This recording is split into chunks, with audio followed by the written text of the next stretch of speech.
का जो प्रदर्शन है, विगत 12-13 सालों से जो विद्युत कर्मी काम कर रहे हैं इस विभाग के लिए, उनको गुलामों जैसा रखा गया है। इनकी नियुक्ति 5,000 रुपए के मासिक मानदेय पर हुई थी 2013 में।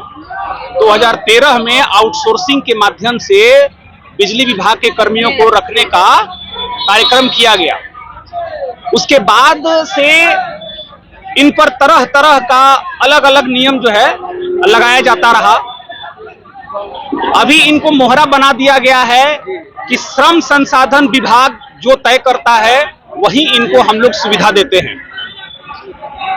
जैसे ये विभाग Bihar state power holding company limited, विद्युत विभाग, ऊर्जा विभाग की एक अनुषंगी कंपनी है। ये एक ऑटोनोमस बॉडी है। ये अपने कर्मचारियों को कोई भी सुविधा, कोई भी वेतन देने के लिए पूर्ण रूपेण स्वतंत्र है। लेकिन हमारे 15,000 मानव बल के जो कर्मी हैं, इनके लिए विभाग कोई नीति नहीं बना रहा है। इनको राज्य सरकार के रहमो करम पर छोड़ दिया है। जब भी हम लोग अपनी बातों को रखने का काम करते हैं तो कहा जाता है कि राज्य सरकार जो चीज तय करेगी उस पर आप लोगों को ये वेतन या अन्य सुविधा दिया जाएगा। हमने अपनी बातों को रखा है कि राज्य सरकार के अन्य विभाग जैसे बेल्ट्रॉन का एक हमारा एजेंसी है, उसमें उनके कर्मियों को 60 साल की सेवा पक्की कर दी गई है। जो उनका मूल वेतन निर्धारण हुआ है आज के समय में, प्रति वर्ष 10% का वार्षिक वेतन वृद्धि उनको दिया जाता है। ऐसा प्रावधान उनके साथ किया गया है।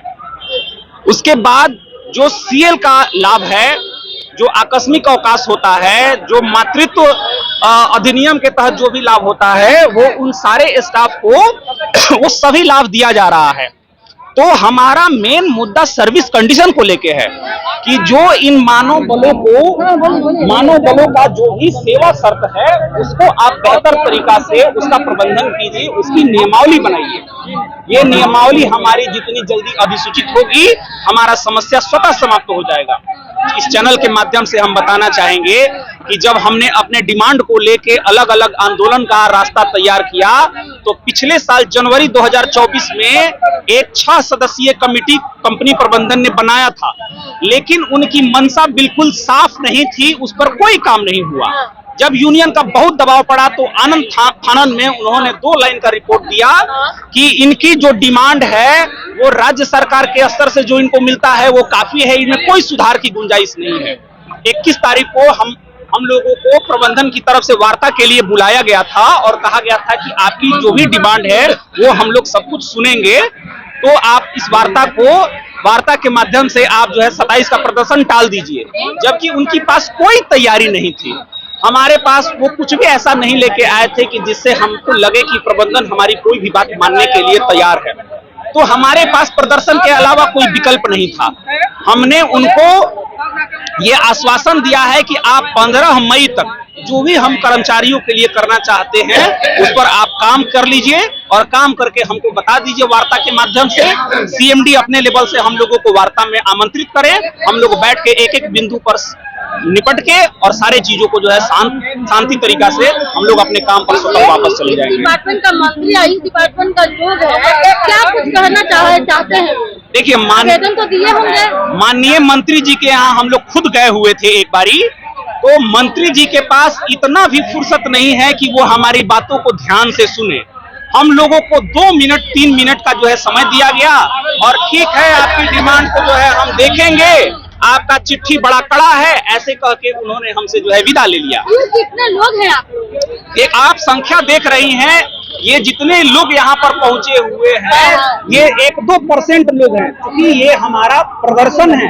हमने यहाँ सभी कर्मियों को बुलाया नहीं है, क्योंकि हम अपना कोई भी कार्य संवैधानिक तरीका से चलाना चाहते हैं और चूंकि बिजली एक एसेंशियल सर्विस है, इसको बिना बाधित किए हुए हम लोग यहाँ पर आए हुए हैं।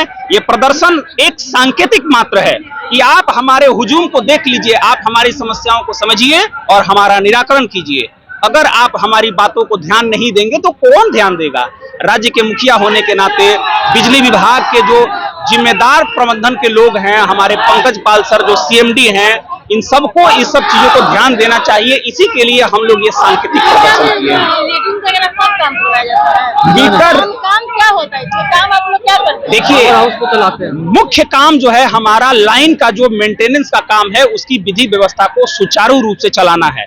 लेकिन इन मानव बलों से उसके अलावा भी अन्य काम भी कराया जा रहा है, जैसे राजस्व संग्रहण का काम हो गया, या जेई या असिस्टेंट इंजीनियर साहब जो भी काम हो वो उनको कहीं भी लगा दिया जाता है। देखिए, सेफ्टी किट का मुद्दा बहुत ही एसेंशियल चीज है।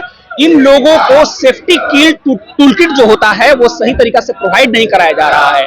अभी हमने कुछ महीना पहले जो है एमडी साउथ और एमडी नॉर्थ को इस बात का संज्ञान दिया था कि ये 26वां हत्या हो गया। हत्या हम इसलिए बोलते हैं कि जब भी कोई सिस्टम का कोई जो मालिक होता है, अगर वो अपने कर्मचारियों को या अपने साथ के लोगों को बिना सुरक्षा के किसी काम में उतार रहा है, तो ये पूर्ण रूपेण उसकी जिम्मेवारी होती है। और इसके जिम्मेवार हमारे कंपनी के दोनों मुखिया हैं, जो हमारे नॉर्थ बिहार और साउथ बिहार के जो दोनों एमडी हैं। इसलिए हमने एमडी को बोला था कि सर, यहाँ हत्याएं हो रही है, बिना सुरक्षा किट के इनसे काम कराया जा रहा है। चिट्ठी जो है निकाली गई कि इनको सुरक्षा किट उपलब्ध कराया जाए, लेकिन हकीकत यह है कि उसके बाद भी रोज दिन हत्याएं हो रही है, मानव बल मर रहे हैं। अभी पिछले 7 दिन के अंदर 10 से अधिक मानव बल कर्मियों का मौत हो चुका है इस लाइन मेंटेनेंस में। आप समझिए कि पत्रकार होने के नाते आपको इतनी फिक्र है कि जो भी हमारे कर्मचारियों का इस तरीके से हादसा होता है तो उनको कोई मुआवजा मिलना चाहिए। परिवार का उसके बाल बच्चे पढ़ाई लिखाई आपको इस चैनल के माध्यम से हम बताना चाहते हैं कि सड़क पर चलता हुआ आदमी भी अगर किसी मौत का शिकार होता है तो उसको आपदा प्रबंधन विभाग के माध्यम से 4 लाख रुपए की राशि का भुगतान किया जाता है, और वही राशि हमारे कर्मचारियों को भी दिया जाता है। 4 लाख जो है आपको भी वही राशि मिलेगा। ये राशि बहुत ही नाकाफी है। जब कोई परिवार का कमाऊ सदस्य इस दुनिया से रुखसत हो जाता है तो उनको जीविका का माध्यम जो है ढूंढने के लिए 4 लाख रुपया बहुत ही नाकाफी है। अब उस परिवार के पास कोई साधन नहीं है, इसलिए हम लोग सरकार से ये डिमांड किए हुए हैं कि कम से कम 20 लाख रुपए का उनको मुआवजा दिया जाए, और परिवार के किसी पात्र सदस्य को जो काम करने के काबिल हो उनको कार्य पर रखा जाए ताकि उनकी जीविका चलती रहे। चलिए, बहुत बहुत धन्यवाद आपका। जय हिंद, जय भारत।